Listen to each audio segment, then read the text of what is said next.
Good evening, good afternoon, people, and welcome to episode 304 of Film Bastards. I am one of your co-hosts, Mark Foster, and as ever, I am joined by... Becky Foster. Hello, everybody. And... Ian Loring! And our fine Patreon listeners. If you were a Patreon listener, you would have just heard us having a chat about non-alcoholic beer. So, for that kind of choice cuts, what is it, Ian? Is it $3 a month? $2 a month. $2 a month. Bastards. Yeah, see, I was adding an extra 50% on there. Just $2 a month, and you can get some chat like that and some other stuff. What other chat do we have today, though? We're going to discuss Ma, aren't we? Because Ian, you saw both Ma and Godzilla, and said that Ma would make a much better conversation piece. Which I still fully am behind. Good. So, we're going to chat Ma. We have remembered to watch You, Me and Dupree this week. So, we're going to try Andrew Jones's Patreon choice, You, Me and Dupree. We're also going to do some what we've been watching, and we'll chat some trailers and the usual tangents and what have you. But Ian, is there anything that's been happening in the film world news this week? I suppose Robert Pattinson's been confirmed as the new Batman. I believe it's pronounced Arpat. It's not. So that's that. But we have spoken about that quite recently, haven't we? Yeah. I think so. Is there anything else that's happened? Or has it been a quiet one? I don't know. It feels like it's been quiet, doesn't it? It does feel like it's been quiet. It does feel like there's been not a lot kind of spoken about recently. They're kind of just... That was pretty much like the biggest news, and that was kind of not even that big a news, really. It's quite big news. But it was kind of like everyone already kind of knew it a little bit. Yeah, true. I suppose there was the leaks about what's going to be on the new Marvel slate. Oh, was there? Coming up, yeah. What's that? Yeah, there was some leak that came out about it that said it's going to be the Eternals. Hang on, Lottie's screaming at me. Yeah, what's up, Lots? Yeah, I'm doing the podcast, babe. Yeah, okay. Sorry about that. Yeah. Eternals, Doctor Strange 2, Captain Marvel 2, Black Panther 2. What else was on there? The Black Widow movie, where apparently in that, the rumour is, according to these leaks, not confirmed yet, these are just rumoured leaks, that Florence Pugh is going to be taking over as Black Widow in that. I'm not sure how that works. It's a different She's character. She's got the thighs for it. She does have the thighs for it, yeah. And then possibility of a new Avengers movie and a dark just to say, that wasn't a criticism of Florence Pugh. She's like a very, very fucking athletic woman, and I think she would be pretty. That's really interesting casting. Sorry. Yeah, and a new Avengers movie, a dark Avengers movie, a new Thor movie, and obviously the Guardians 3. So I think all that is getting properly announced July, I think, isn't it, by Kevin Feige post at Comic-Con post Spider-Man coming out everywhere. Spider-Man. Yeah. I think that comes out like 2 weeks before over here, doesn't it? That's something ridiculous. Really? I think it comes out over here before it comes out in the US, like at least a week or so before. I think it's very weird scheduling for that. But yeah, other than that, it's been a fairly sort of quiet week in the film world, really, I think. But in saying that, we have had some trailers, haven't we? Yes. Indeed. So, Ian, what have you caught trailer-wise? And can I ask you, have you caught the trailer for In Fabric yet? No. Right, I think you should go and watch the trailer for In Fabric right now. Let's do this. It's Peter Strickland, isn't it? It is indeed, yeah. Okay. So we'll let you watch that, and then we'll kick off. We'll sit in silence so that you can quickly snip it out. Right, YouTube, you big twat. Come on. Right. In Fabric. Okay, let's do a live commentary of the In Fabric trailer. Let's do this.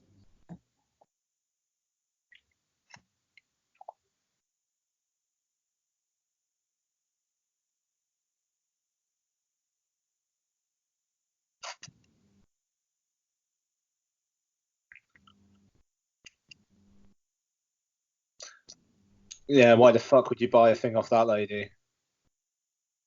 I would buy a lot of things off that lady. Because she's slightly frightening. Yeah.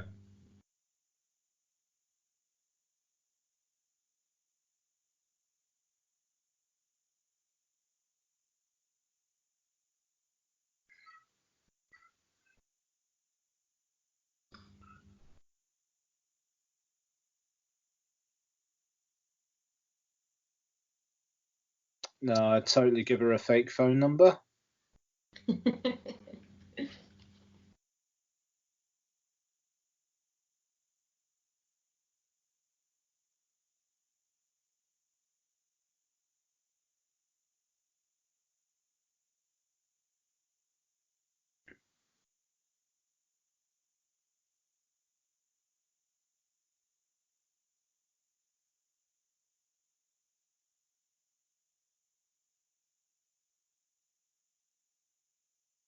Right, yeah.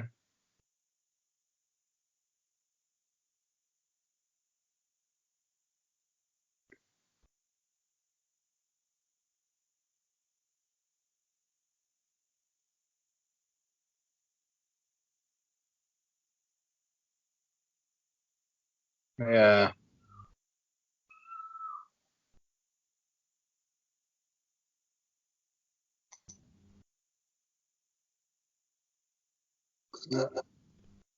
Oh, for fuck's sake. Yeah, all right. What do you reckon? Yeah, it looks like the kind of film that will get a standing ovation at Fright Fest. Everybody will be fucking coming all over it for the week around its release, and then no one will ever talk about it again. Bollocks. Like Bavarian Sound Studio. Exactly like Bavarian Sound Studio, even though that has a stage play now, apparently, which I bet is doing great business. That's a stage play. Mm-hmm. That's odd. I mean, it's quite stagey, isn't it? What you got to do? Fucking. But it's odd that somebody's bothered. That's what I mean. Yeah. I very much like both Bavarian Sound Studio and Duke of Burgundy, so I'm very much looking forward to this. I don't know if I've seen the Duke of Burgundy. It's good, but I like Peter Strickland's vibe that he has. Yeah, I quite like the look of this. It's about a killer fucking dress. It's about a killer dress. I love the image of the floating dress in it. I was a bit like, yeah, I'm fine with that. It looks so But it's not going to be about a killer dress. It's going to be about all the fucking stylistic bobbins all around the dress. Like, you know, I once watched a film called Deathbed, The Bed That Eats People. Yeah. Right? That is not false advertising. Right, it literally is about a bed that eats people. Right? This is not going to be about a killer dress. This dress will not be doing murders. I'm very much up for this. I'm very much up for it. If In Fabric does a murder, film of the year. I mean, not In Fabric. If the dress does a murder, it's film of the year. Otherwise, it can fuck off. There you go. That's it. Ian is going to have to watch that. If it kills the dress, if the dress kills somebody, he's going to be sat there going, shit. No, if it kills no, if that film actually is about a killer dress, then I'm all for it. But that trailer makes me think that I'm going to be looking at arty imagery for 90 minutes and then wondering what the fuck I'm doing with my life. That's exactly what I want from that film. Oh, God. And yet, you won't give Wes Anderson the time of day. Oh, come on. That's not arty-farty. What is it? That's just a fucking... That's essentially a shit IKEA catalogue.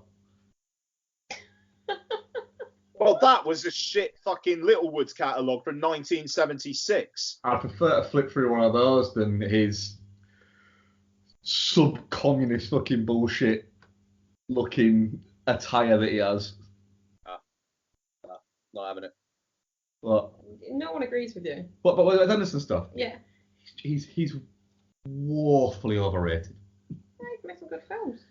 He's made some fine films. No, he's made some really good films. He's made one really good film. Which one, in your opinion? Royal Tenenbaums. I like The Life Aquatic as well. I've never got on with Life Aquatic. Fucking I have tried with The Life Aquatic. I have watched it many times, and I just can't get on with it. You don't like him partly because of Fantastic Mr. Fox as well, don't you? But I really liked Fantastic Mr. Fox the first time I watched it. I really liked it the first time I watched it. He redirected though, did he? And then the second time I watched it, I thought it was shite. Right, you like Bottle Rocket. You I like Rushmore. I don't mind Bottle Rocket. I quite like Rushmore, yeah. You like the Royal Tenenbaums. I do really like Royal Fine, you don't like The Life Aquatic. Do not know. That American Express advert he did. The Darjeeling Limited is fantastic. Didn't like it. You're an idiot. Yeah, probably, but Fantastic Mr. Fox is great. Moonrise No, it's Kingdom's a pile of shite. it is. Grand Budapest's not great. No, it's not. And Isle of Dogs is good. I quite like Isle of Dogs, yeah. So you're just unnecessarily fucking grumpy about nothing. I mean that could pretty much be your motto. Mark Foster, unnecessarily grumpy about nothing. But you know, I'm one of life's smiley people. you are though, are you? So, but you're just wrong on this one, I'm afraid.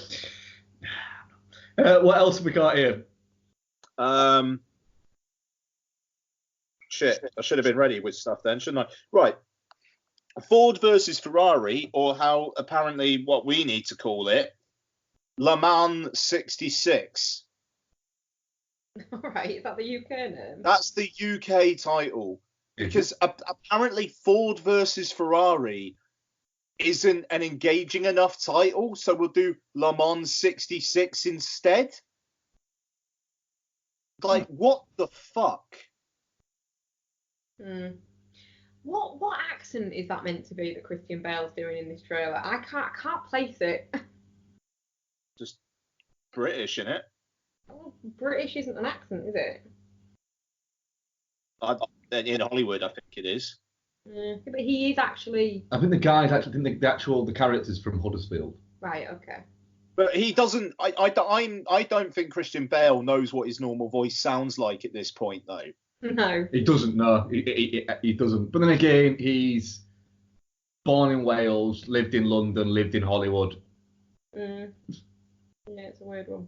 Yeah, he has got an odd hodgepodge of different accents. Yeah, he's picked up a bit from everywhere, hasn't he? Yeah. Yeah, what do you think of the trailer? I mean, it looks banging. Like, doesn't it? Looks very good. Just very, very, very, very up for that. It's the Michael Mann school of men doing their jobs very well by the looks of it. And why not? And it's cool that James Mangold's kind of got the freedom after Logan to do something like this. So yeah, all for it. Yeah, because after he did Walk the Line, he had a little bit like everyone. When someone has a really successful film, the studio gives them one essentially, don't they? Yeah. Where he can go out and he can kind of do a little bit of what he wants with that. And so off the back of Walk the Line, he did 310 to Yuma, and it ended up being a bit of a weird one, 310 to Yuma, in the fact that critics kind of liked it and audiences kind of liked it. So it didn't do terrible, but it also didn't do fantastically well. But also it didn't make as much money as they'd hoped. So weirdly, it was one of those where it lost money at the box office, but apparently it's made a fortune on home video, which they still always, if it hasn't made money at box office, then therefore it's not made money. Yeah. Whereas you always have to go back to the Joe Carnahan thing of what people don't realise is that the A-Team movie made nearly $200 million on home video and continues to do so. It's fucking great, isn't it? And so those things are never taken into account. So then he had to go back to kind of being a bit of a jobbing director again with doing the Wolverine movie, and I think he directed Night and Day. Did he do that as a hired hand? Yes, that was Mangold. Yeah. And then that didn't spawn the franchise that I think they hoped it was going to, because people basically went, oh, so it's Mission Impossible but with jokes. Fair enough. So yeah, it is quite cool that Mangold's getting to do something again. Yeah. I mean, yeah. He deserves it after Logan. Logan's great. I have a feeling that it's going to be one of those ones where one of these guys is going to get nominated for Best Actor, and one of them's going to get nominated for Best Supporting Actor, despite the fact that they're both going to be in it equally the same amount, or vice versa. And I have a feeling it's going to be Damon's going to get nominated for Best Supporting. Yeah. To give him a better chance of winning it, because obviously Bale's won Supporting and Best Actor, I think, has he won? Yeah, for The Fighter. He won Supporting for The Fighter, didn't he? Yeah. Has he won a Best Actor as well? I think he has, but I might be wrong. No, because I think people thought that he was going to win for Vice, and then he didn't. Yeah. Yeah, he's been nominated, only twice for a leading role. Cool, yeah. What else have we got? The Goldfinch, which is an adaptation of a book, and the trailer makes it look like an adaptation of a book. Not entirely bothered about that at all. It's... This was the one with the song in it, wasn't it? Yeah. Yeah. What was the song? I don't know what the song is, but it was just very overpowering. The trailer finished, and I was like, right, I wouldn't mind watching Turn Up Bex, and said, do you know what I'd quite like to do? She's like, what? I said, I'd like to watch a trailer for the film that is in that little video for that song we've just watched, because it looked really quite vaguely interesting. But the song just completely fucking overpowered it. It was ridiculous. Yeah, this is the trailer I saw this week where the audio mix was fucked. I'm pretty sure where like the music was just super loud and you couldn't really understand what they were saying. Yeah, it is that. It's just like, right, okay, cool. So whoever's mixed the trailer and put the trailer together has gone, I need to get this song that I really like out there to get loads of people to listen to it. So I'm going to put it on here. It might even be the guy who's cut its band and he snuck it on there. And they've gone, and the fucking studio's gone, who's this? Gone, it's Imagine Dragons. Okay, it's Imagine Dragons. And they've gone, really? Yeah. No, because no one really knows what Imagine Dragons sound like. People think they do. No one knows. Anything could be Imagine Dragons. I don't think that's true. It could be.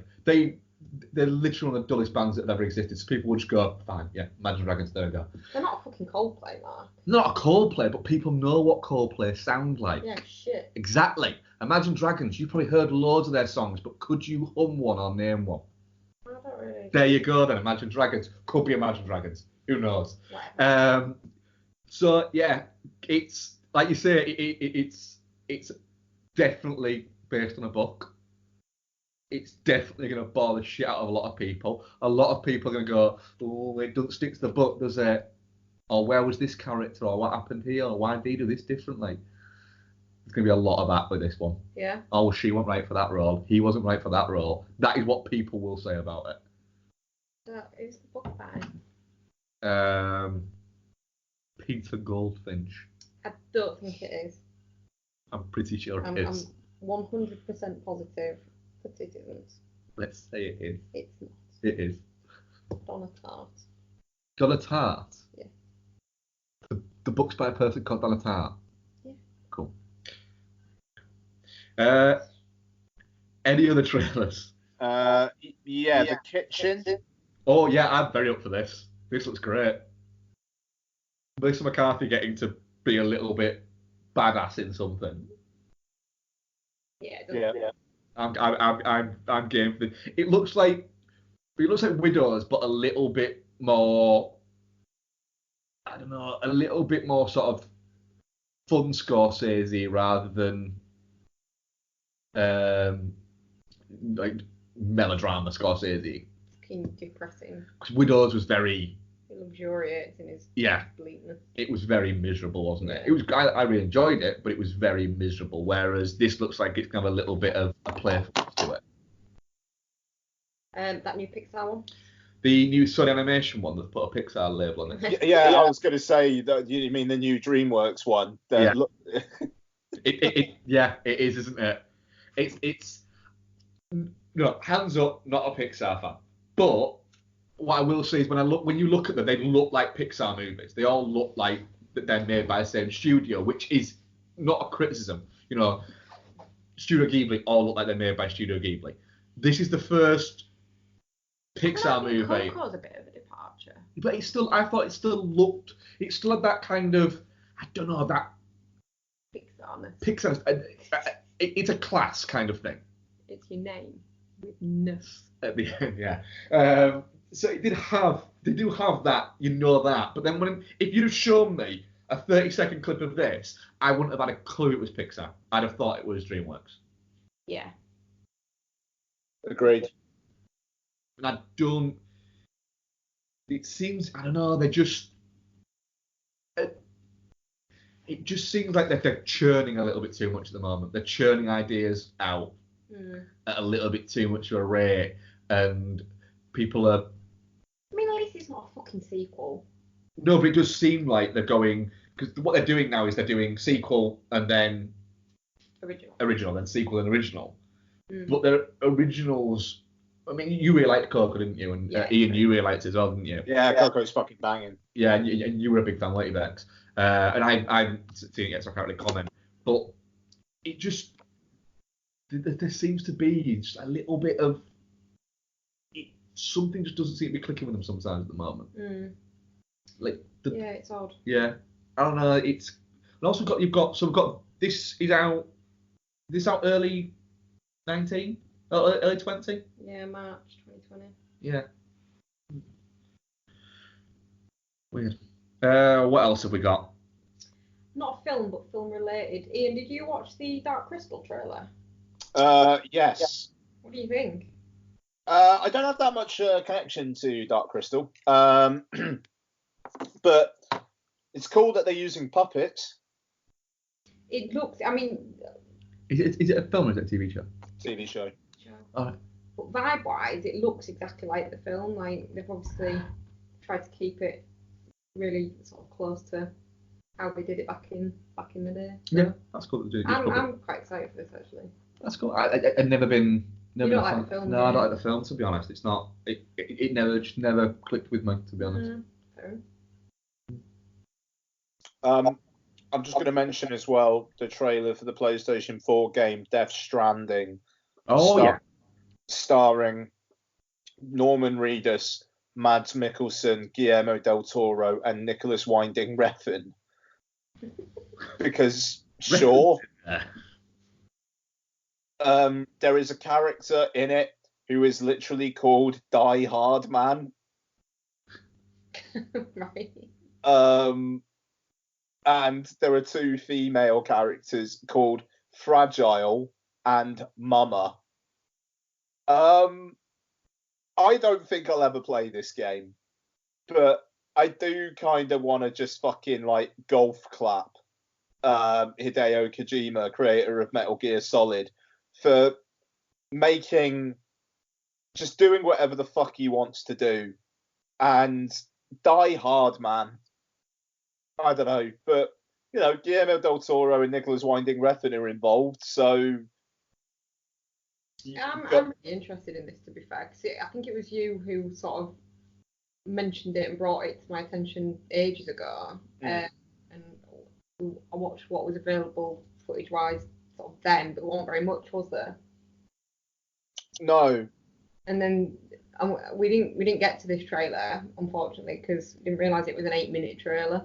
So we didn't quite get a chance to watch it beforehand, but it's ready to go to watch afterwards. So I'm actually I like the fact that they've still done something together after Silent Hills all fell through, because obviously it's the same central trio, isn't it, with Kojima, Del Toro, and Norman Reedus.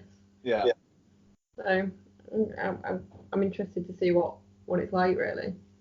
And it's out this year, which was a massive surprise for people, because I think it was announced in, I want to say 2016, and Kojima usually takes fucking 5 years to make games, but it's coming out in November, and that probably means Last of Us Part 2 is not out till next year, because you'd have one of them this winter, you wouldn't have both.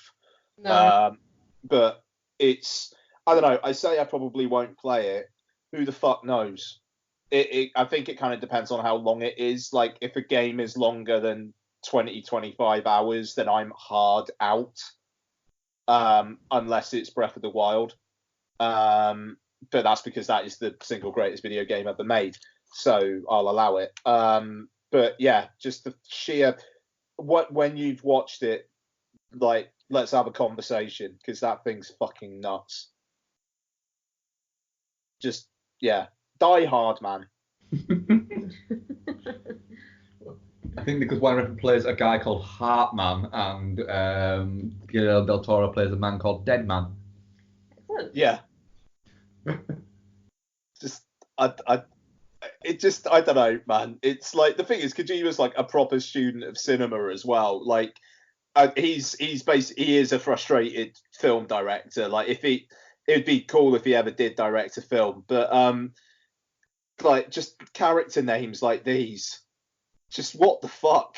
I just it almost shows like, people think of video games as like infantile still, and it's like, well, we've got a game with Mads Mikkelsen and Norman Reedus and Guillermo del Toro and Nicholas Winding Refn. It's like, wow, that's interesting. And it's like, and their characters are Die Hard Man and Mama. It's I don't know. It's like, with one hand giveth, the other hand taketh away, I suppose. It's. Yeah, I see what you mean on that one. I love it. I just, right, yeah. So Lea Seydoux is playing Fragile.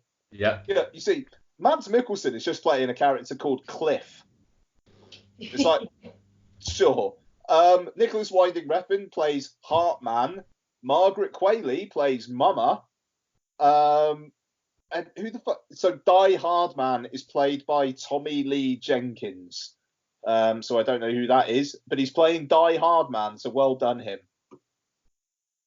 Yeah. What the fuck? Maybe I will play it. Maybe I'll just play it and stream the entire thing.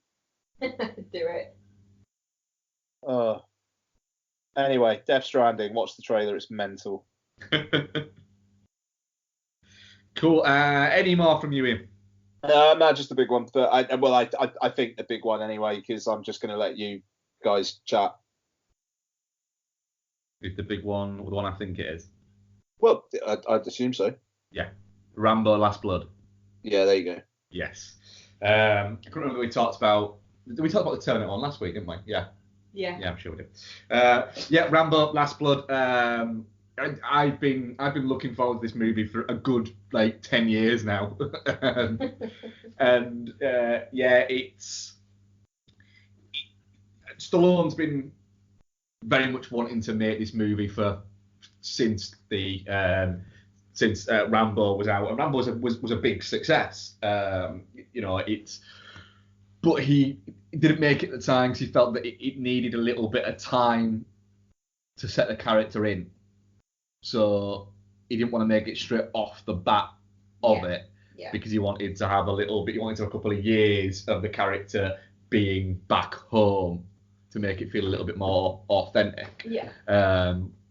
And there's been a lot of, he's written a couple of scripts for it and thrown them away, and then he's had scripts brought to him and sort of looked at those. And then there was a reboot mooted that there'd be a remake of of First Blood. That's stupid.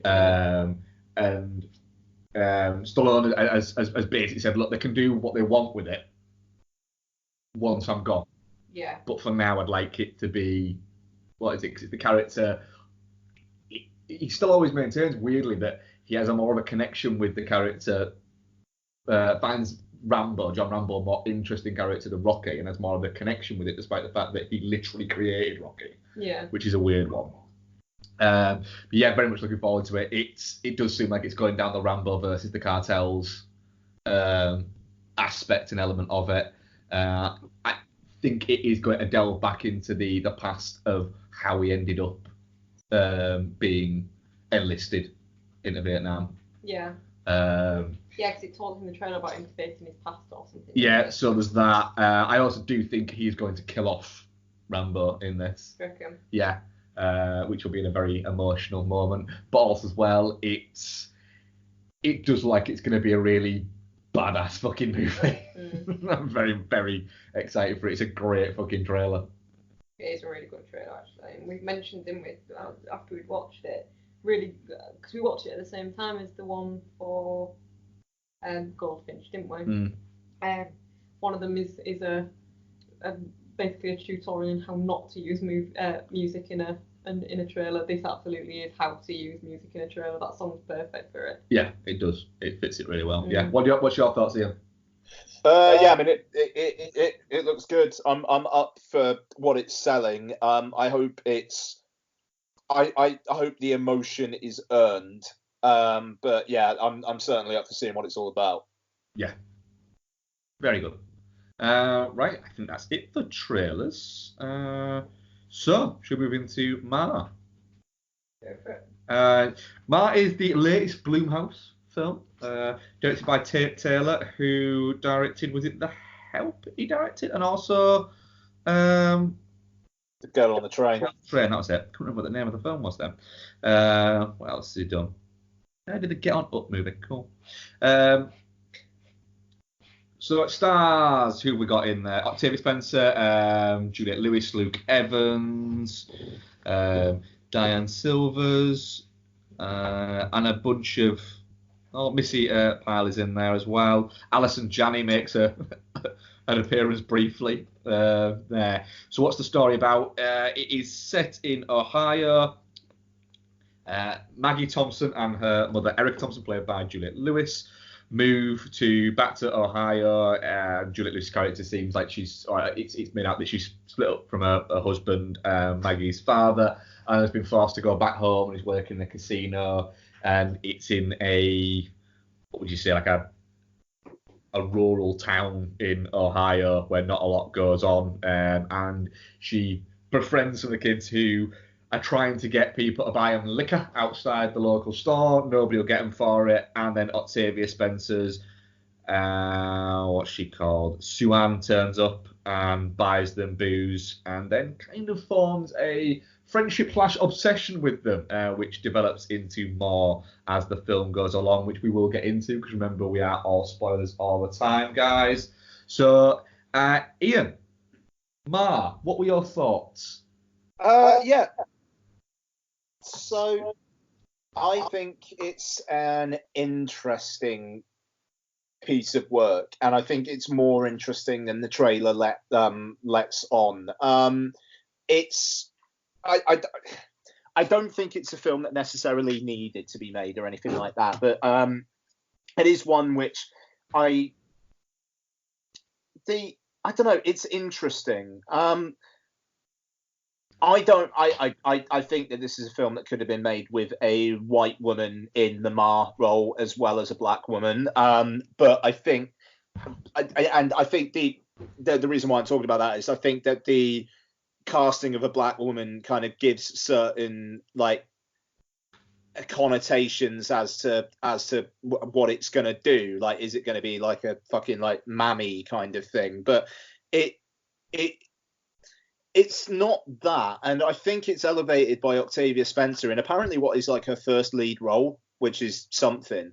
And I think she kind of makes it more than it otherwise is. I think that the film's tone is a bit off. It doesn't seem to know exactly what it's wanting to do with Sue-Ann. By the end, it paints her as a kind of a tragic figure, but 10 minutes before that, you're watching her do some really fucking nasty shit to people. So I thought that was off. I thought the lead girl was okay. I really liked the blonde girl. I thought she was fucking funny. Yeah. Kind of MVP apart from Sue-Ann for me.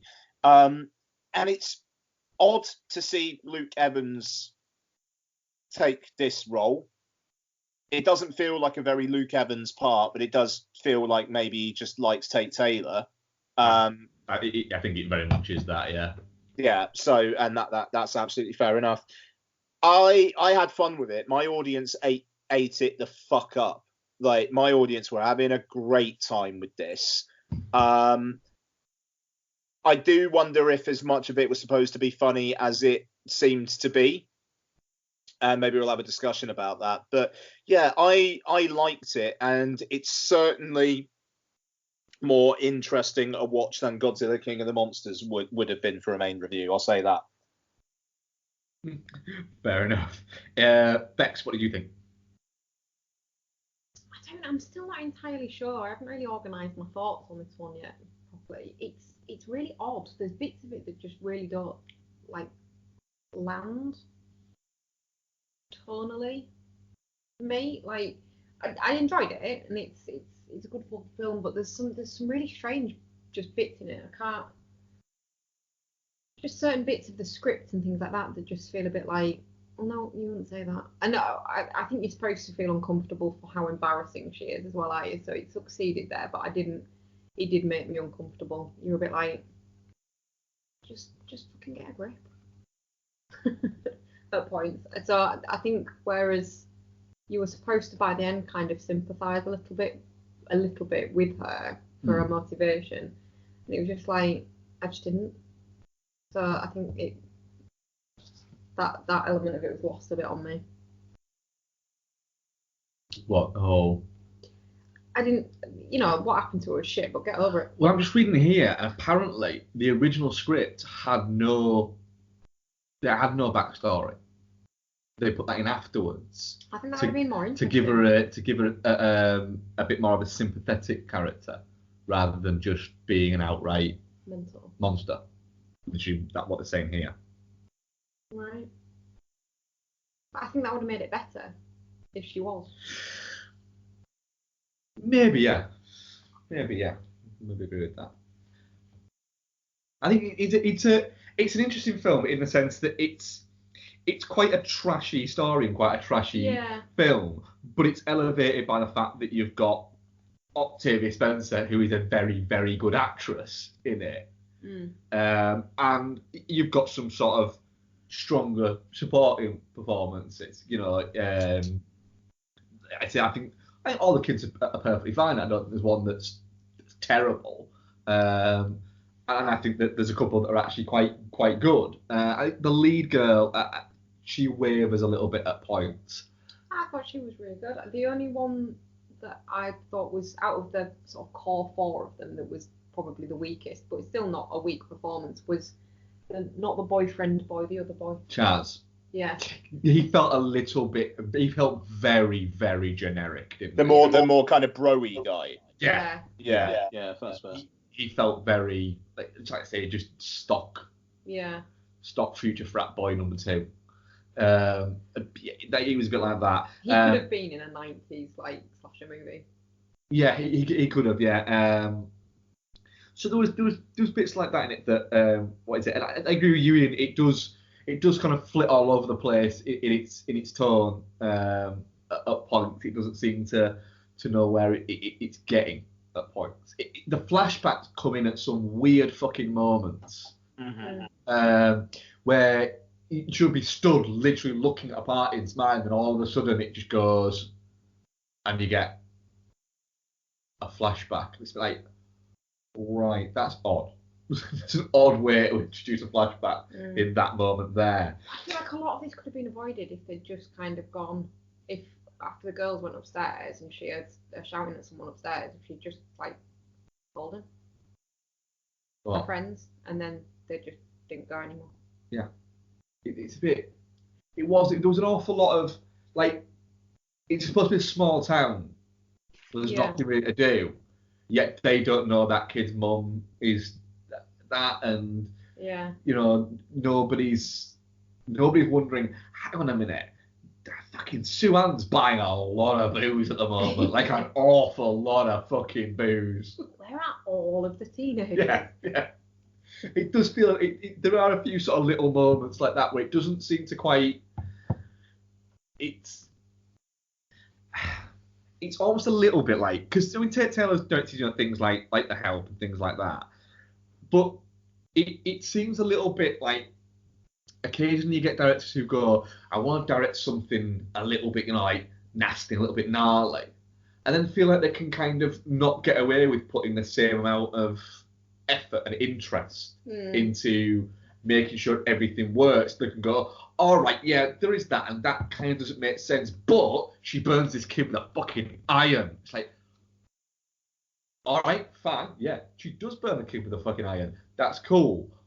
But what about this? There is that. Yeah. But then again, you can look at it and go, that's fine. But did you see the bit where she burns the kid with the iron? That was pretty fucking cool, wasn't it? There is a little bit of that, and I am a little bit in sort of the middle there.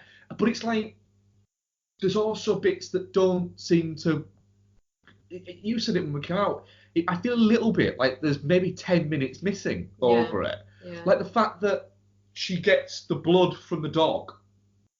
Yeah. By taking it out of his, what is it? And then pumps it into Luke Evans. But that literally goes nowhere. No. It literally is, she sets up the drip on one arm and then slits wrist on the other arm and he just dies.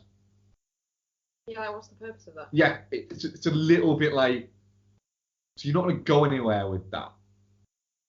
And I kept thinking when she was laying down on him at the end, are his eyes going to open and he's going to start like coughing or what is it and stuff like that, and you're going to be thinking, oh shit, he could have been saved or whatever. Yeah. As you know, no authorities are fucking coming to help these kids that have all been stabbed and burned and shit like that. Yeah. Yeah, I mean, you've got all that, but you've also got the incredible bit where she snaps and just fucking runs the shit over Missy Pyle. Yeah. Yeah, but then there's that as well. That's never fucking mentioned again. Like, it doesn't look like it's a hugely quiet road that she runs her down on. Like, I'm assuming probably another car will have gone down there between when she gets knocked over and the end of the movie. Yeah. But no one mentions it. Because it's like a day later. Yeah. You know, Luke Evans is just wandering around pretend hitting on vet receptionists. That was quite good though. His little his little bit of getting her to the thing and then slamming the thing down. That was quite fucking good. It was. Yeah. But like, that's weird that they don't mention it. Yeah. And literally, you just imagine that there was loads of people just going, whoop, just gonna drive around that. That's somebody else's fucking problem. But there's also like it keeps alluding to like Erica's massive betrayal of Sue-Ann. Yeah. You know, and I'm so sorry, you deserve better than that. And it kind of implies that they were like friends, but then she went along with the popular kids when this thing happened, and she gave that wrong guy a bee jibber in the closet. Yeah. But that's never shown in any of the flashbacks. No. It feels I said to you when we came out, wasn't it? It's really fucking weirdly edited and put together. Yeah, it is. And it suffers from it. Yeah, I don't know. It kind of feels rough and ready and a little bit shambolic. And I don't like the thing is I think it is supposed to be trashy. I think that's the thing that they are going for. But then it's got this character who, like, the central dilemma of Sue-Ann is kind of elevated, I suppose. Like, the thing that happened to her in the past is like really fucking horrible. And you could, I don't know, I think they build up the kind of like the trauma quite well. The fact that she's not like fucking psychotic from the start, it kind of seems like if the kids just carried on partying there and kind of like dealing with her weirdness, that she wouldn't necessarily go to that next level. But it's the fact that it's the fact that she snaps because the main girl going upstairs and those guys, excuse me, and those guys chucking the beers at her and stuff like that. That she kind of breaks, and I don't know. I thought there was some interesting shit there. But that's weird as well. Like, Excuse me. You've got the basically the fucking unicorn to a teenager of a grown-up who's willing to buy you copious amounts of alcohol. You wouldn't throw shit at their car. You'd keep them sweet. Wouldn't you? Like it's not. She's not being weird to anybody else at that point, really, has she? But like fucking hanging out in the park, it's just cringy, isn't it? It is a bit cringy at points, yeah. But they have got somebody who's willing to consistently buy them booze and provide them somewhere to go. Yeah. I do go again that nobody was there. Like the liquor store owner wasn't going, "Someone's buying a lot of fucking booze. This is a bit fucking weird." Yeah, because all of the kids at the parties, and there's quite a lot There's of a kids there. lot of kids that come from nowhere. Literally, it goes from being like the 4 or 5 of them to being a lot. Yeah, like, so is she just approaching everyone, inviting them round? It does, yeah. I think she's hanging around outside the liquor store, just getting kids on the way, going in, going, "Do you want to buy some booze and come see some fucking puppies?" I don't know. It's odd. But I really enjoyed it. I had a good time with it. Yeah, so did I. It's a blast of a film. It's fun watching Octavia Spencer get to play a bit fucked up, and it is great when she fucking just goes off on one and just like the shot of just Alison Janney just dead in the fucking kennel. See, that's another thing that's odd. Like that feels like such a waste. She comes on screen for what, maybe 30 seconds about 3 times, and then she's dead. Oh, yeah. But it's just a fun cameo, though. You know what I mean? Like, a character doesn't really mean anything. I liked her fucking sweary bitch vet character. I'd have enjoyed spending a bit more time with her. Absolutely. Always actually you could spend more time with, I would say. But I mean, just I really like the escalation at the end, like what Sue-Ann actually does. I mean, that shit is fucking hardcore. You know, like just the running gag of that girl who just falls asleep at parties as well. Like, I like the way that she's there. Yeah. Like, that's such a funny little detail. It almost seems like that, like, as well. I'm sure they must have, but it seems a little bit like it's entirely plausible that they've just forgot to drag her out at the end, and nobody noticed. Good on you. But like, no, in terms of that, it's like they've dragged them out and then just kind of like sat watching the house. It's an odd ending. Yeah. I feel like as well, like if my kid was hanging out at some creepy grown-up's house that was buying them loads of booze and shit, I probably would do more to prevent it happening again. I probably would contact like the authorities. Yeah. And 2 of the parents know. Yeah. And do nothing. But I think they hope that just sort of a stern word will stop it. You've met teenagers, right? Yeah, I know, but I don't know. I think they're hoping that a stern word with her will cause her to say it. I think they're unaware of how unhinged she is. Yeah. And like, but she doesn't check that, like, what's his name's dad's actually dead when she sees him in the upstairs bedroom. She doesn't check that, but then she's quite happy to leave him to burn at the end. She does get dosed up with diazepam quite quickly, though, doesn't she? She might have just forgot. True. Yeah.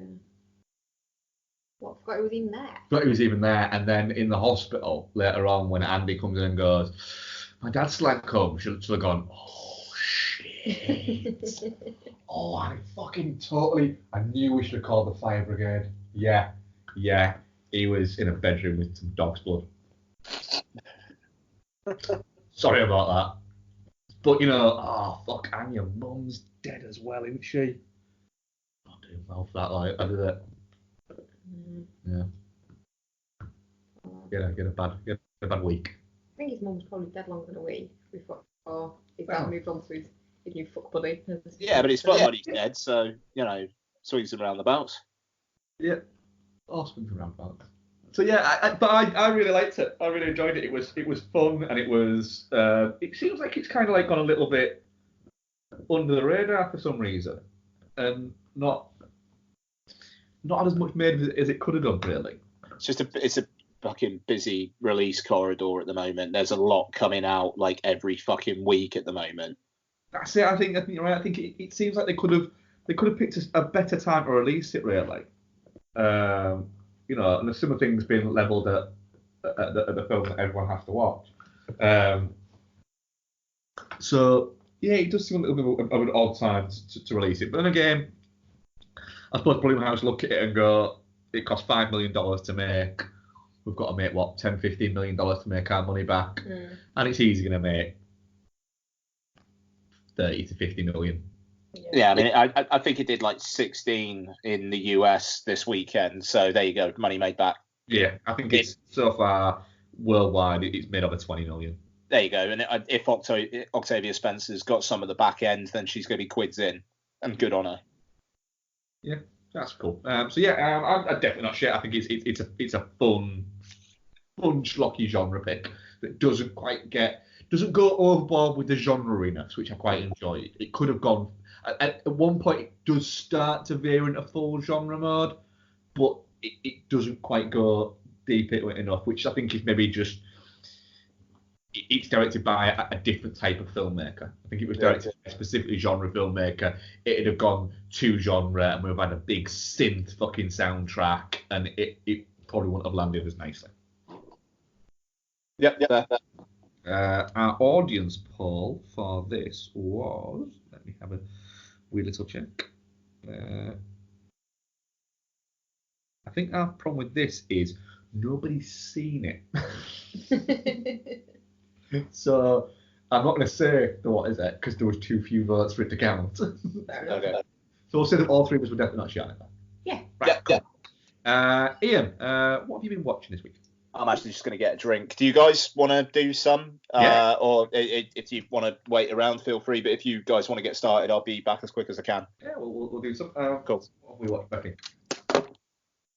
We've been at the cabin, haven't we? So we've done the customary Hot Tub Time Machine watch that we always do. But we also watched the sequel. We also did watch Hot Tub Time Machine 2, which you couldn't remember, could you?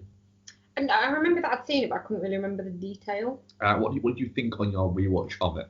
It's a lot of fun. It ain't as good as the first one, but it is a lot of fun, and it does more with the, it takes the time travel bit and does a bit more with it, doesn't it? So instead of just going back in time again, then they go forward and they have to kind of retrofit and to try and solve a mystery that's happened in the past, blah blah blah. So yeah, it's good fun, and you said it's a bit more sort of wacky than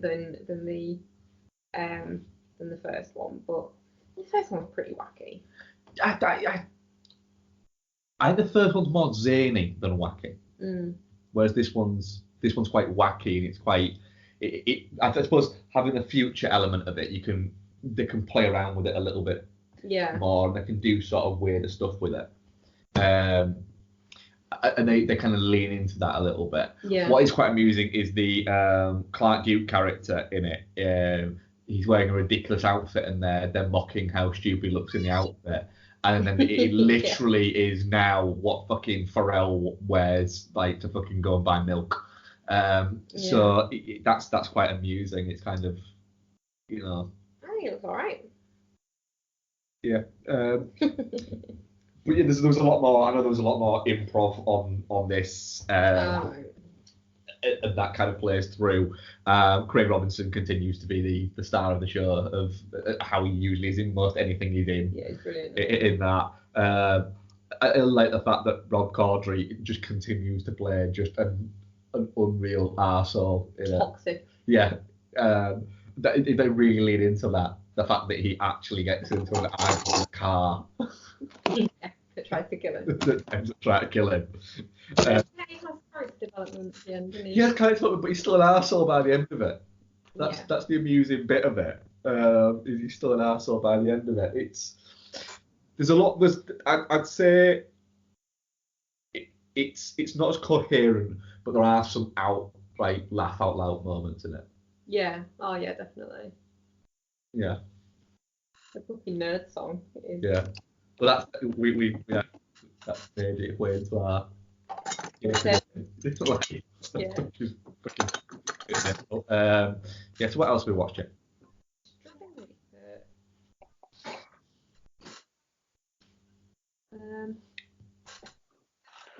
Oh yes, so we watched. Yeah, so before we went away, didn't we? We watched Urban Legend. Yeah. I mean, that gets a lot of play in our house, doesn't it? That film. You very much like Urban Legend, don't you? I do. It's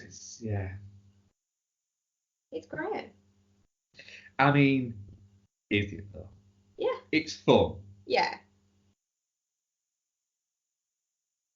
it's like it's It's a schlocky 90s horror movie. yeah, but it's I quite like the kind of turning the stupid urban legends round on their head and kind of someone making them come true with like not even like a copycat killer, but like as a themed serial killer. Yeah. And then obviously it turns out to be Rebecca Gayheart and her fantabulous hair. She does have magnificent hair She in does. this movie, yeah. So yeah, Skeleton Key. No. No. Skeleton Key as well though. We did watch Skeleton Key as well. The Urban Legend is a weird one in the sense that it kind of, I think it came along a year or two too late. Mm. So you had like Scream and then Scream 2. But you also had I Know What You Did last summer. And you had Still Know What You Did last summer. And then Urban Legend kind of came along towards the tail end of that as the sort of J-horror and things like that were starting to come in. So it felt a little kind of like old hat when it got released. Yeah. Even though it did quite it did very well in terms of for how these horror movies do. And it had the cast of young up and comers that none of them really managed to quite go on from there, with the exception of Jared Leto, which is the one at the time I think people thought would be the one who wouldn't go on. If you were to pick out of these, the one they were trying to push most was Tara Reid, who looks unrecognisable in this movie to what she looks like now. She's so cute. Rebecca Gayheart, Lisa Witt never really jumped on. And that was intentional herself, to be honest. Yeah. But yeah, but then it's got Jared Leto in it. This film has an Oscar winner in it. That's mental, isn't it? Yeah. So, and what's his name? Joshua Jackson's in it as well, isn't he? Yeah, he's not very good in this. He's good. He's good in everything. Nice. So go on then. Skeleton Key. Yeah, Skeleton Key. This film is... You love this film, I absolutely adore this film, to the point where our DVD of it that we took with us to the cabin went wrong, and I think it's probably because it's like worn out. Yeah. Yeah, I love it. I absolutely love it. Anything sort of hoodoo-y is like Becky Nip in it, really. Yeah. That sounds different when I say it about me. Sounds wrong. But yeah, it's film about voodoo and voodoo sort of king and queen stealing young people's bodies, living from it, and stealing more young people's bodies. It's an odd one, this, in the sense that I quite like Ian Softly as a director, and weirdly, his debut film was the film Backbeat that we spoke about last week, and he also did Hackers, which is mental but actually really a lot of fun. But it's in a similar way to like Ma, in the sense that this is schlock of the highest order, but it's got Gina Rowlands in it, John Hurt, and Peter Skarsgård, who are all very good actors. Skeleton Key's not schlock, man. And Kate Hudson, who also is a very good actress and can play these kind of roles quite well. Yeah. Because you're supposed to empathise with her, but you're also supposed to, I think, in a way, think that she's a little bit of a dick. I don't get that off it. Uppity. She is uppity. Yeah. And Kate Hudson plays uppity quite well. I love her reply to the question about the tattoo there. It makes what's her name go, oh. And she replies with, not where you can see. Yeah. So yeah, I really enjoyed Skeleton. I'm going to have to get another copy of it. We'll just get on iTunes. Oh yeah, that's a good idea. Ian, what have you watched this week? Sorry. Okay, so I watched Godzilla King of the Monsters, as I've already alluded to. So this is the Michael Dougherty directed entry in the I don't know, Monster Cinematic Universe, or whatever the fuck Warner's calling it. So it's a direct sequel to the Gareth Edwards 2014 Godzilla. You've got returning cast in there, Sally Hawkins and Ken Watanabe. No one else. Oh no, actually David Strathairn. I'm pretty sure he was in the first one. He pops up here. So what's the story on this one? Monarch, the kind of organization that is kind of like tracking these beasts that was featured prominently in Kong Skull Island, is basically trying to kind of communicate with this monster. They call them Titans in this. That's kind of encased itself in something under some fucking temple. Turns out it's Mothra. Spoiler alert, but there's monsters in this. What can I say? It's called King of the Monsters. And Charles Dance plays an eco-terrorist who steals a piece of technology to use to communicate with the Titans and kidnaps Vera Farmiga and Millie Bobby Brown. Kyle Chandler is estranged husband / father of Farmiga and Millie Bobby Brown, and he's kind of engaged to rescue them. And Godzilla wakes up because the other Titans are waking up, and it's like, well, shit, I better wake up as well then, so that I can restore balance to Earth, I think. This is not a good film. The thing is, the Gareth Edwards Godzilla, it was kind of like, I distinctly remember a scene in that film where it's all about to kick off, and then like a door closes, and then it cuts to the aftermath. The door is wide open, but you're just watching it going, I don't care at all about any of it. There's the plot. There's a reveal with a character, which is one of the most telegraphed, apparent fucking plot twists I think I've ever fucking seen in my life. I'm not going to spoil it here, but it's ridiculous. Charles Dance's character, who it looks like they've set up to be in future films if the post-credits scene, because of course there's a post-credits scene, has anything to go by. He's just this fucking, like, he's one of the only characters well, actually, pretty much every single character in this film that is at all bothered about the damage that society is doing to the planet is a bad guy in this film, apart from Godzilla. It's very weird. It's basically, we fucked up the planet, so now Godzilla's gonna come out, but the bad guys want the other monsters to come out as well, so that balance will be restored to the world, because I shit you not, the monster's radiation creates new life. And it's like, what? So the best thing to happen is for irradiated monsters to fuck things up, because in their wake they leave the potential for growth. Literally, there is a scene in this film where they decide to reactivate Godzilla by blowing up a bomb on him. So they wake him up by kind of like just essentially prodding him really hard with a bomb. Yeah, just giving him a bit of a recharge. And it's like, cool, okay, now he's all blue and he's spitting out blue flame.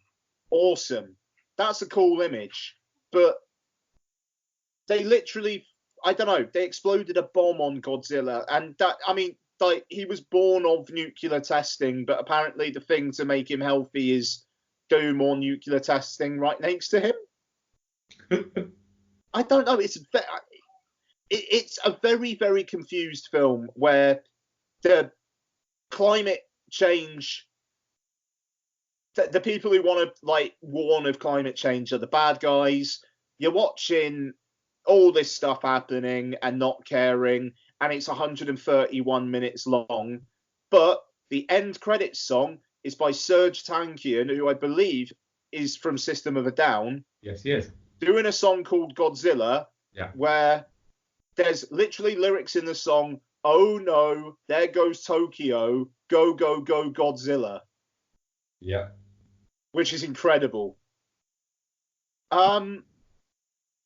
it just and the thing is, Kong Skull Island is a good, fun, derivative as shit, but knows what it is and tries to be fun and cool and stylish with it, adventure romp. So basically, it's a cover then by the Blue Oyster Cult song Godzilla. Sorry? The song is a cover of Go Go Godzilla by Blue Oyster Cult. Right.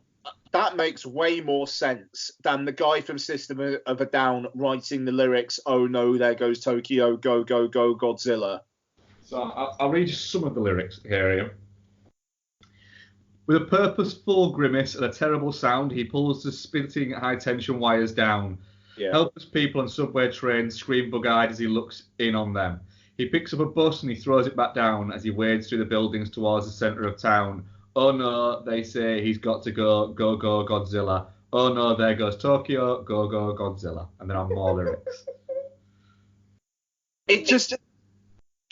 If the film was as fun as those lyrics, you'd have a blast on your hands. But you've got this really, really serious film, even though at one point, one character goes, "Oh God," and then it cuts to Bradley Whitford who goes, "Zilla." Oh. And it's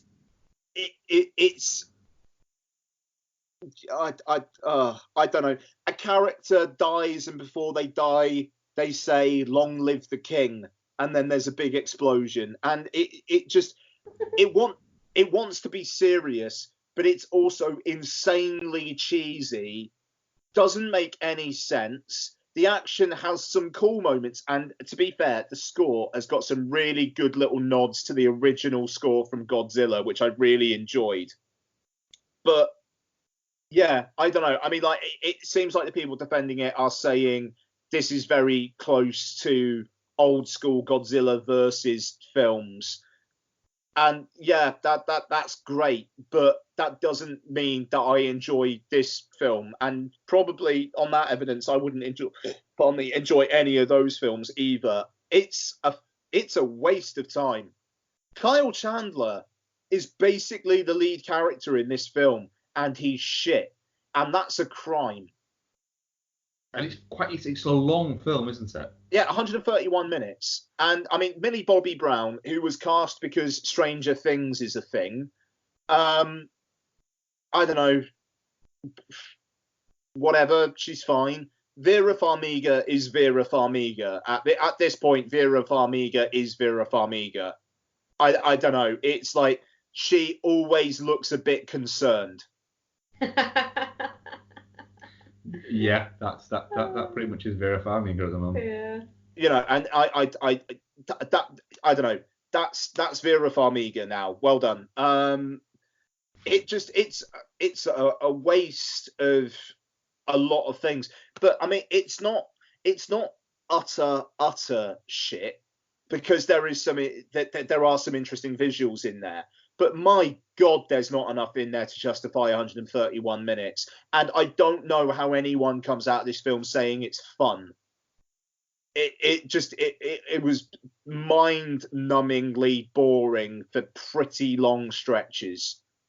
And I mean, I know Bex didn't fancy it. I think you basically would have been asleep, Bex. So, you know, I was up for it. I went to see it 10:10 on Saturday morning in the super screen with the big screen and the Dolby Atmos, and I was so fucking bored. Which literally is the worst crime a film can commit, is to leave you bored for large swathes of it. Yeah. Shit films can be interesting or can make you angry at how shit they are or anything like that. If a film genuinely leaves you bored, then that's quite damning. Yeah. I would always say. Yeah, it's not good. Yeah. Have you got any other bits that didn't make you bored? The score and a couple of the images peppered through it. That's it. 130 odd minutes. Like, yeah. I'm glad we didn't catch this. I would be as well. I wish I didn't. Okay. So I also watched Matilda with Lottie, and I had a good deal of fun watching that with her yesterday afternoon. I really like Matilda. Never seen it before. Danny DeVito knocking it out of the park with a family film. Who knew? The thing is, I remember seeing Matilda at the cinema and hating it, and I think it was maybe just the wrong time for me to see it at the cinema. I never need to watch it again. The little girl's kind of annoying in it. I thought she was all right. Yeah, I mean, like, to be fair, how old would you have been then? Like 96? 96, I've been like 13, 14, so it's not really the... Yeah, that'd be a terrible age to watch Matilda. But no, I mean, I had fun with it, and Lottie said at the end that she was happy crying, so it worked, I think, bless her. I also... To put in there, I actually quite like Matilda, but I do find Mara Wilson quite annoying in it, but I still quite like the film. I wasn't like shitting on the film. Danny DeVito and Rhea Perlman are absolutely fantastic as the parents. Oh God, yeah. Yeah. I like the putting sawdust in the engine, so that it kind of like hides the noise and it will run for a couple miles and then conk out. Like that's such fucking. Like he's so cheap, it's amazing. Yeah. Okay, so I watched High Life. So Claire Denis' latest, or as I think it should be called, Robert Pattinson : Enter the Fuck Box. So even though thinking about it, he doesn't enter the fuck box. So it's actually called a fuck box. Mental. Right. So High Life. Robert Pattinson plays it kind of starts off and he's this guy on a spaceship caring for a baby. And it's like, what the hell's going on there then? And then it kind of like it essentially tracks back and he's part of the crew of convicts who are basically taken off a death row, and it's basically you're going to get more life, but it's essentially a suicide mission, but hey, you'll live longer. And it's kind of unclear what exactly. I'll be honest with you, when I got to the end of the film, I was still a little bit unclear as to what they were doing. I think they were traveling to a black hole to try and harness its energy to provide the Earth with unlimited energy, I think. But Juliette Binoche plays also a convict who's the ship's doctor, who is doing kind of experiments on them to maybe get them someone pregnant and see if the birth can see if the child can actually be born. It's a bit odd. I watched this film in one sitting and I was stone cold sober, and I didn't have my phone on me or anything, so I was locked in as much as I could, and by the end I was still a little unsure as to what exactly was happening. There is a area of the ship called the fuck box, which you see Juliette Binoche using in pretty graphic detail, and I don't know why that was there. But maybe asked for it to be there. Well, yeah, to be fair, she probably put that on her rider, and Claire Denis was like, do you know what? I'll put that in the film. Yeah, I want to have my own fuck box. Oh, yeah. What? Juliette? Even though Claire Denis was on the Empire magazine podcast a few weeks back, and she and the Empire's editor Terry White talk about the fuck box quite a lot, and I thought that was just really funny because they just keep on insisting on calling it the fuck box, but then you watch the film and it's like, oh shit, yeah, it is literally called the fuck box. Okay, fair enough. So yeah, I don't know what this was. Mia Goth's in it, because of course she is. Yeah. Seriously, there is not a European art house film that woman will not star in. It's incredible. Robert Pattinson is really good. He becomes great in the end. The last 10-15 minutes kind of made me think, yeah, all right then, I think I would recommend this film. Before it, despite everything I'm saying, it's really depressing. It's just this people kind of being horrible to each other, and it's all about the hopelessness of life and how you probably won't mean all that much in the grand scheme of things. Mark, you watched the Ghost Story, didn't you, or have you not yet? I've not yet watched A Ghost Story. Right, okay, fine. There's a speech in A Ghost Story, which is a really, really good speech. And it feels like High Life is that kind of extended out for 113 minutes. And by the end, it's like, I wish that speech was a lot shorter.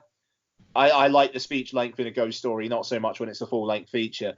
But yeah, I mean, he's good. The ending is terrific. I really, really like the ending. The last shot is brilliant. And I can see why it would do absolutely no business commercially, despite Robert Pattinson being in it. But I don't hate that I watched it. I'm glad that I watched it, and it again shows that Pattinson's a really interesting actor. Andre Benjamin's in it as well, and I did not know that was him until the end credits. So that was cool. Yeah, I don't know. There's a fuck box. It's kind of worth watching it just for that. we will be watching it. Footbox, non-pending anyway. Nice. And last one from me, The Perfection, which has been. It was kind of like the talked about film on film Twitter last week. Yeah, it was Wednesday to Friday's talked about film. Mm-hmm. So this is starring Alison Williams from Girls and Get Out. She plays a cellist, kind of former child prodigy who had to kind of stop to care for her dying mother. Her mother's passed away, and she kind of gets herself back into the lives of her former teachers. But they have like a new favourite. And Williams's character kind of focuses on her, and it goes on from there. This is a film which, for the first 45 minutes to an hour, I had no idea where it was going, and it was great. They lay a couple of seeds as to what's happening early on. There is a sequence on a bus, and after they get off the bus, where it was that thrilling, I honestly have no idea where this ride is going, but I'm really glad I'm on it kind of vibe that you get from films at times. And I saw Brad describe it as the most South Korean American film he's ever seen. And yeah, this feels like something that it feels like an American director, and it's the guy who directed the fucking Matador, if I remember correctly, Richard Shepard, I think his name is. And it's just like his work beforehand, I think, has been fairly anonymous, but here he comes with this film that does feel like someone who's been watching a lot of like Park Chan-wook kind of Bong Joon-ho type stuff, and just thought, shit, I'll have a go at doing one of those. And yeah, it goes to some places, not maybe as much as those filmmakers would, that you would get from a South Korean film. But the thing about his career is his early stuff, before he got into basically just doing sort of TV stuff, was quite a little bit odd.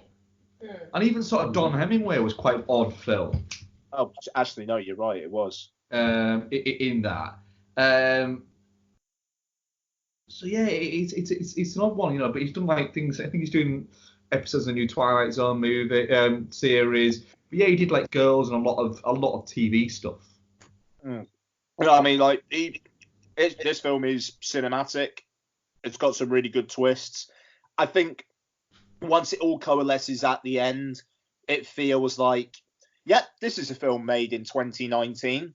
And I think there's an argument to be made that it is kind of like jumping on some trends, but that's also kind of fine, because what it does is perfectly well done, and there's kind of an image at the end which I thought was really interesting and did feel quite Park Chan-wooky, which I enjoyed. So Yeah, I would recommend The Perfection. I mean, it's not a 5-star banger, but I had a great deal of fun watching it. I think you guys would get a kick out of it. Yeah, they're definitely getting out of that one. I'm actually quite looking forward to catching that. Nice. And I think it's only like 93 minutes long as well, so it's pretty in and out. Gets in, gets its shit done, gets the fuck out. Oh yeah. Nice. So was that everything from you yourself? Yeah, I'm good. Cool, right. So we're going to do Andrew Jones's pick for Patreon. You, me, and Dupree. So, yes, I mean, 2 seconds. So, I think he picked it because it was the Russo brothers and it was on the Endgame episode that he picked it. So he wanted to sort of go back and look at the Russo brothers. Was this their first feature film, was it? No, it wasn't Welcome to Collingwood. Yes, so Welcome to Collingwood was. What the fuck was that then? I'm pretty sure. I might. Yeah, I really like Welcome to Collingwood. I might be wrong though. No, you're not. You're right. Oh wait, there's one called Pieces, but I think that's a student film. Yeah. So yeah, it is. Fucking hell. It's mental that literally they have done Welcome to Collingwood, You, Me, and Dupree, and then Captain America: The Winter Soldier. That's fucking weird, eh? Well, yeah. So yeah, You, Me, and Dupree. Stars: Kate Hudson, Owen Wilson, Matt Dillon, Seth Rogen, and Michael Douglas. I completely forgot Seth Rogen was in this one. So Kate Hudson plays Molly, who is about to marry Carl, played by Matt Dillon. Her father is played by Michael Douglas. Carl works for her father's company and doesn't seem to like Carl that much. Seems to spend a lot of his time trying to essentially emasculate and mock him. Molly doesn't seem to notice any of this, and Carl can't quite work out if he's paranoid or whatever. And then in step Carl's best man, Dupree, or Randolph Dupree, played by Owen Wilson, who is basically just playing stock Owen Wilson character, which might actually just be Owen Wilson. It might be, there's a possibility, you posited an idea that essentially Matt Dillon just called up Owen Wilson and went, "Oh, Owen, do you want to come stay at my house for a little bit?" And he went, "Yeah, just film what happened." Yeah. So, yeah, turns out Dupree has been fired from his job because he took a week off work to go to their wedding, and he's living in a bar, but then he's told he can no longer live in the bar because Harry Dean Stanton is complaining that he can't live in the bar, so why should Dupree be allowed to live in the bar? And genuinely, these are actual moments in the movie. So he ends up going and living with the newlyweds, and hilarity ensues. Ian, I'm guessing you had seen You, Me, and Dupree. No, I hadn't. It was a blessed first time watch. Right.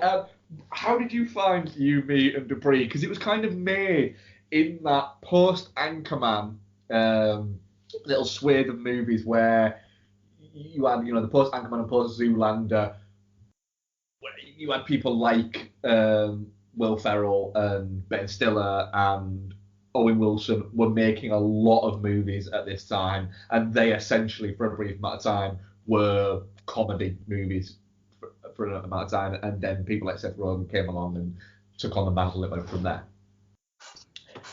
Yeah, it's just this film that, I don't know, it just feels really anonymous. It's one of the most disposable films I think I've ever seen. Like, I got no nutritional value from it whatsoever, but at the same time, I didn't have the shits. So, I don't know. Well done, I guess. Owen Wilson is playing Owen Wilson. I think the casting of Matt Dillon is really interesting because it was when Matt Dillon was kind of like trying to be in comedies every now and then. It's just like his character feels like he should not be in a comedy. His character feels like he should be in a psychological thriller about a man being driven insane by his best friend moving in with him. I mean, Owen Wilson feels like he should be the one with Kate Hudson. If that was how the film ended, with Matt Dillon like basically going psychotic and Owen Wilson saving Kate Hudson and getting with her, I think that would have been a better film. And at points, I think that's almost what Matt Dillon thought he was making. I mean, the subplot with Michael Douglas, it's like as soon as your father-in-law's asking you to get a vasectomy, you tell your wife. It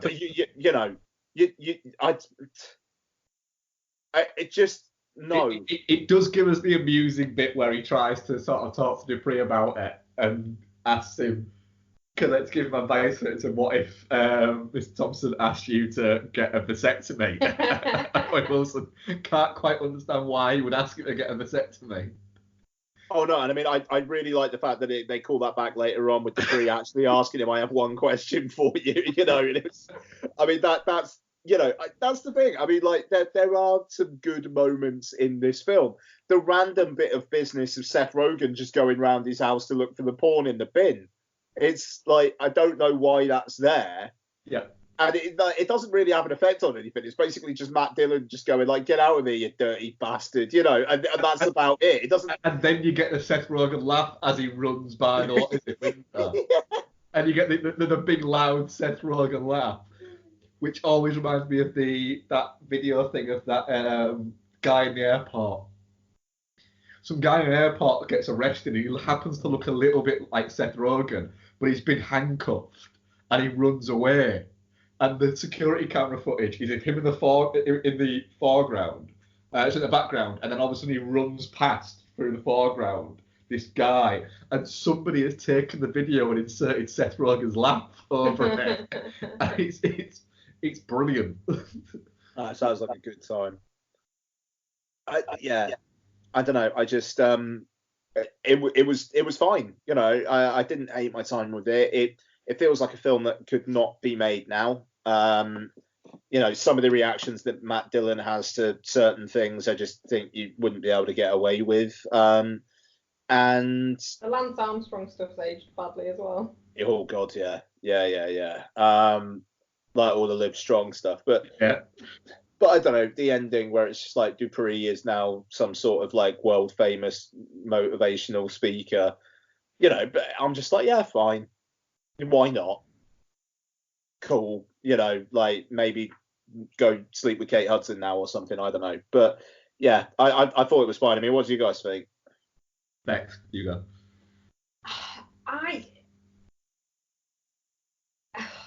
It is very throwaway. I do agree with you on that. But Owen Wilson, I'll just watch anything with him in, to be fair. So I think the Owen Wilson-ness of it redeems it. And I like Kate Hudson as well. She's really good in it. Their little sort of blossoming friendship's really sweet to watch. So yeah, I mean, we've seen it before, haven't we? I just find him quite sweet. You hated it the first time you watched it, though. I don't think I did. You did. You really, really disliked it. You were going through your "I don't like Kate Hudson" phase that you went through. That was a thing. It did. No. It did. Until you started to really like her yoga pants, you didn't like Kate Hudson. Isn't true. That's true. No, it isn't. I love Fool's Gold. Everyone loves Fool's Gold. Yeah, I think the actual performances redeem what is essentially quite a weak story. But it's a fun, like I'd probably categorise it as like a Sunday afternoon watch. Yeah. There's just so many funny bits though when you like think over it, like the bit with the skating, the fact that he like makes friends with all the like kids on the street and then turns them into like his little gang like that. And he burns down the house. It's fun. Mm-hmm. It's an like you say, it's aged badly, but I think if you go back and you want to look at a lot of these movies from around this time, I think realistically, if you go back and you look at anything like Zoolander or Anchorman, things like that. They've not aged fantastically. It's just they've got away with the fact that they're satirical. This doesn't get away with it because it's not satirical. So there is, like, for instance, Matt Dillon, not Matt Damon. Matt Dillon, referring to him as a homo because he writes poetry. Yeah. And stuff like that. And there's bits that just don't fucking sit right. And the fact that the one bit that baffles me is she seems like she's all right as a character, as a person. Like, she's kind of cool and kind of breezy and what is it. So why would she be such a dick about him having his friends around to watch the football? Yeah. It seems a little bit out of character.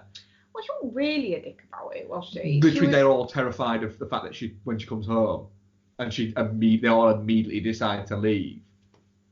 Yeah, but she doesn't really give him any reason to until she notices that they've used a silver platter for nachos, and then 2 strippers turn up. No, they've already left by the time the strippers turned up. Yeah.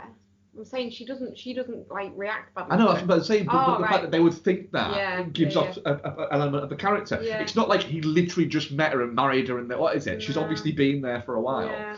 So it seems like that seems a little bit like, right, what character is she? Because you portray her as being like quite a nice person and fun-loving and things like that, but actually no, is she just a dick and we're not seeing that side of her? It's weird. I think partly it is because the rest of them are all terrified of their wives, aren't they? Yeah, the Seth Rogen being, what is it? When he goes around to get the paw. Yeah. But then also you've got all the bits of, am I right in thinking that literally, I think the only woman you actually see properly in this movie is Kate Hudson. Yeah, you might be right. You don't see Seth Rogen's wife. You see her briefly in the background, but she's blurred out. Yeah. And is it Mandy? Or Andy? Mandy, yeah. You don't see her at all. No. That's weird. Yeah, that was weird. Yeah. It's an odd one, really. And like you say, the Lance Armstrong stuff doesn't lend well, but then again, it doesn't age well with dodgeball either. That's true. So there is that element of it. They seem to, this like little gang of comedians seem to really get on with the Lance Armstrong thing and sort of see him as what is it, and a live strong thing. And then now it's kind of a little bit like that. But then again, think about it. For an entire Premier League season, all Premier League footballers are wearing the little yellow wristband things. Yeah. So, the whole Lance Armstrong thing hasn't aged well. No. Yeah. But yeah, I enjoyed my time enough with it. Like you say, we watched it. We literally did watch it on a Sunday afternoon, didn't we? Yeah. Yeah. So it killed. Well, Sunday morning, we watched it for breakfast Sunday morning, didn't we? Yeah, we did that. I feel it was kind of perfect. Yeah. So we were in a log cabin watching that, eating pancakes. That worked. Yeah. It gave us enough in that moment, I think. To kind of go, do you know what? That was fine. And the fact that it's maybe a little bit overlong, but it's not too overlong. It's like 2 and a bit hours, like some of the comedies were. But I wouldn't have ever thought that the people who directed this would go on to direct quite literally some of the biggest movies of all time. No. Weird, isn't it? Yeah, it is really weird. It's going to be fascinating, right? To say that, because I completely forgot that it was them who did Welcome to Collinwood. I never realised it was them who did Welcome to Collinwood. It would have been more accurate. And then obviously, the Captain America Winter Soldier, Captain America Civil War, Infinity War, Endgame. Where the fuck do they go from here? I don't know if they got anything on the slate. A film called Cherry. I'm assuming that's not a remake of the Melanie Griffith movie Cherry. No, I think it's got Tom Holland in. Yeah. So it's just a little bit like Tom Holland, yeah. So an army medic suffering from post-traumatic stress disorder becomes a serial bank robber after an addiction to drugs puts him in debt. Fair enough. Based on a book. So yeah, it must be a really weird thing for them to go, right, well, was it was it their vision that propelled these movies to where they were, or were they just very safe pairs of hands?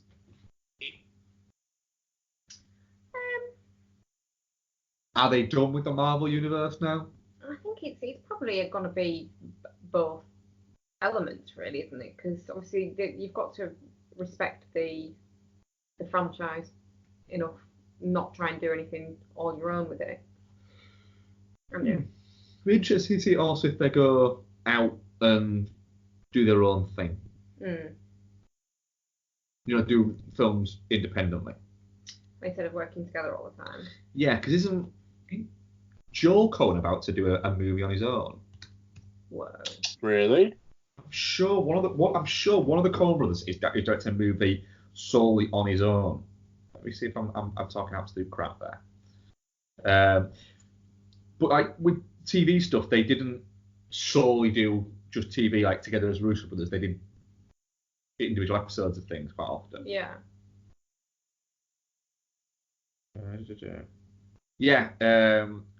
Joel Coen is directing or is slated to do Macbeth with Denzel Washington and Frances McDormand. But that is just Joel Coen. Fucking hell, it's going big though, isn't it? Wow. Yeah. I mean, they're doing another Coen Brothers movie. So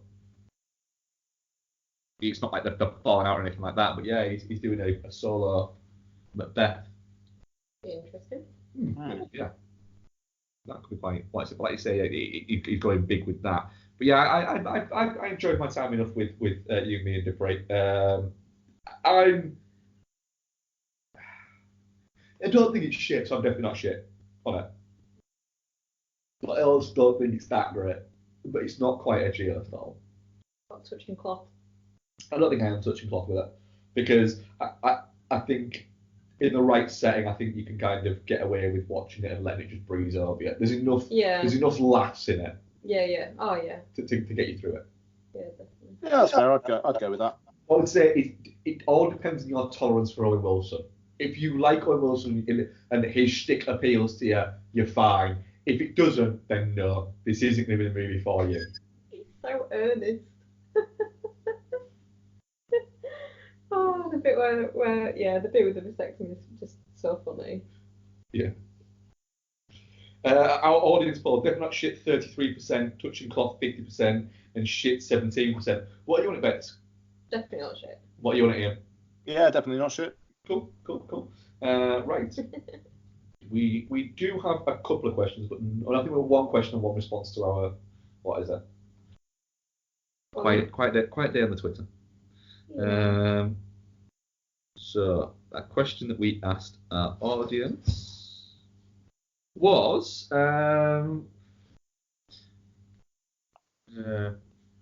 which film character would be your dream holiday partner, and which destination in film would you go to? You got to go a person to a place. Robert De Niro in Midnight Run. Yeah. Going to Thailand because it would be an adventure, but he'd get you there. So you literally are travelling to Thailand with him. Yeah. Fucking, and Ronnie Cox is just fucking running around trying to, what is it? Stop you. There you go. I'd rather that not happen, but yeah. Bex, you got one? Thinking. You do yours. Fletch. What? Right. What? Go on. Fletch and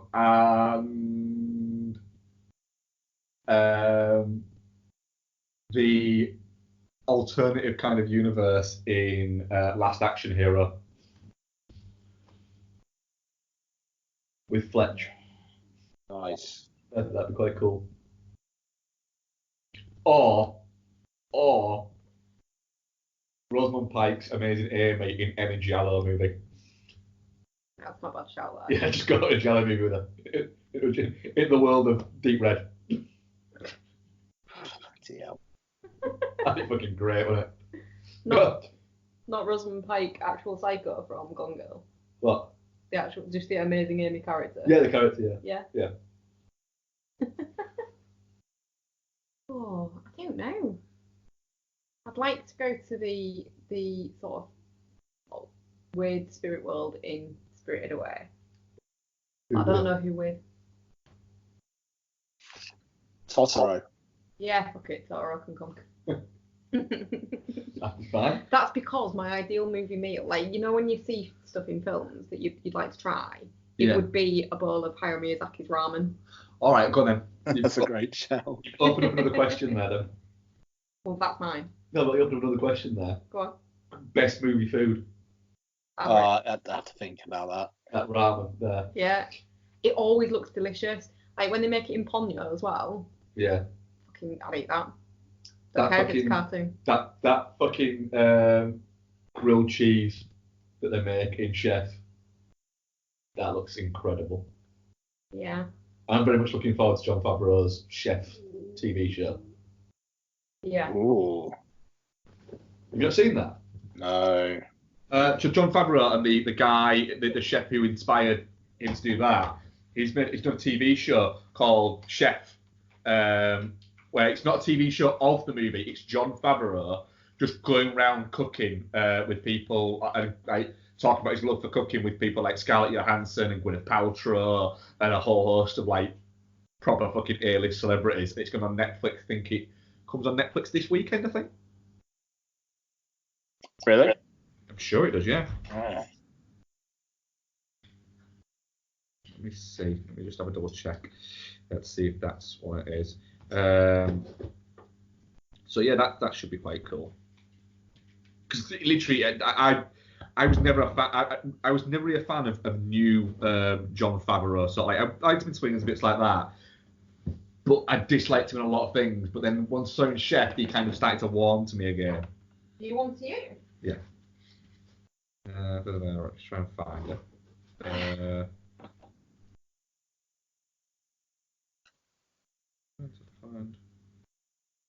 Find any details about it. Try to find any details about it. Mm-hmm. I can't. Self, there we go. The Chef Show. Yeah, it's two like big sort of feature-length episodes. And yeah, I think it comes on next week. But it's got like Tom Hollander and Robert Downey Jr. and all sorts of people in it. Bloody hell. Seems like they've made it around the same time as they were making one of the Avengers movies. Yeah. And he's just like probably done it on downtime and bits like that. But it could be quite cool. The trailer out for it looks really quite good. One trailer we didn't talk about for 2 weeks now. So I'm going to tangent slightly out of this before we do our other question. Is the Liam Gallagher documentary? As you were? Yeah. That's out this weekend. Yeah. Yeah. I'm very much looking forward to that. What's it on? It's cinematic release, yeah. And I feel it literally is going to be Liam Gallagher just basically going, yeah, I'm a prick, I'm a fucking rock and roll star. I'm supposed to be a prick. That's pretty much his answer to everything. That literally is his whole thing. But it kind of works for him. There's a Yeah. great moment in it, in the trailer, where he's at his mum's house and he sees a picture of Noel and his missus and refers to him. That's Prince Albert in it, and what's her name again? And it's just, you look at going, yeah, you are a prick, but you're a charismatic fucker as well, aren't you? Nice. Yeah, very much looking forward to that. I'm very much looking forward to Noel's response to it, which is always just to go, oh, fucking hell, he's a knob with my brother, isn't he? Yeah. What I will say is there will be some great insults in that. Well, The man can insult in a very poetic way. creative way. Yes. Yeah. Like constantly referring to Noel as the potato. Is he boring though, isn't he? He's not. He's just not got that, has he? No. Right. And question. We've only got one question ourselves. Rick Kidd at Rick J Kidd. If you were to resurrect a dead film star to make one more film, who would it be and what would the film be? What are we doing? If you were to resurrect a dead film star to make one more film, who would it be and what would the film be?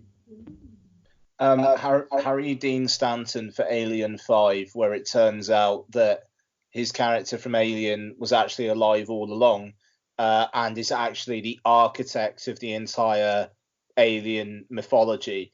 So it would be Harry Dean Stanton basically telling Michael Fassbender that he's not the alien daddy, Harry Dean Stanton is the alien daddy, and then Harry Dean Stanton and Michael F. Fassbender would have a massive fight. I'd watch the shit out of that.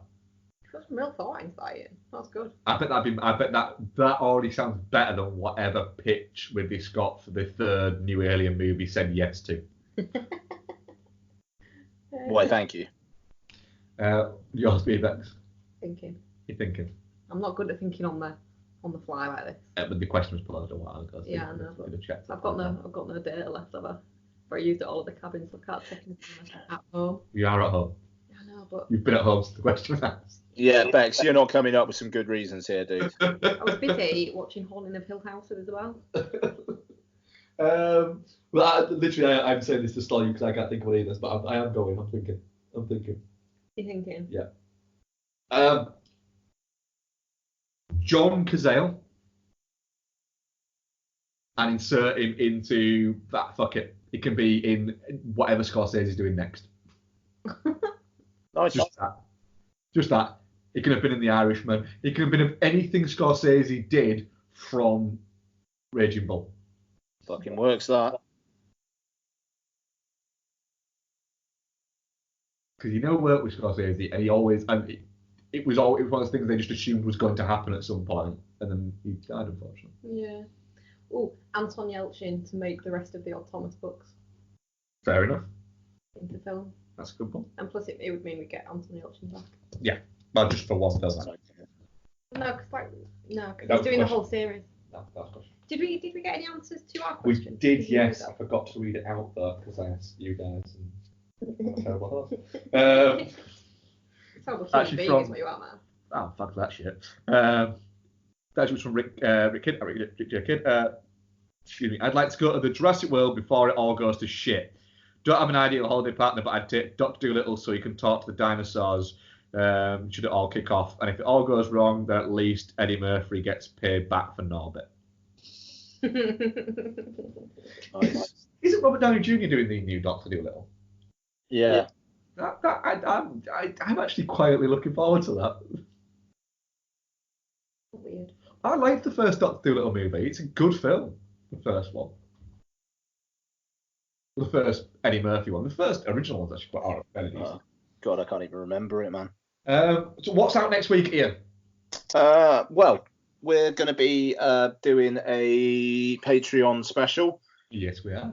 With X-Men retrospective, looking at the past X-Men films, and a review of X-Men Dark Phoenix. I'm then away in the week after, so I don't know what we're going to do. So we'll figure something out probably while I'm away. But it might go a bit radio silent on the regular feed for a little bit. So $2 a month, patreon.com/filmbastards. You can get your X-Men retrospective. We'll also have the review of X-Men Dark Phoenix on that as well, but I will take that review out of the Patreon show and put that in the next regular show. So the retrospective stuff you only get in the Patreon show. The X-Men Dark Phoenix review you get early in the Patreon show, and then we'll be on the next regular show added in. I think that makes sense. Yeah. So yeah, you're hosting, aren't you? Sorry. Oh, yeah. So that was episode 304. Thank you very much for listening, guys. Thank you very much, Becky. Oh, Thank you very much, Ian. Thank you very much, sir. And we shall speak to you shortly. Bye-bye. Goodbye.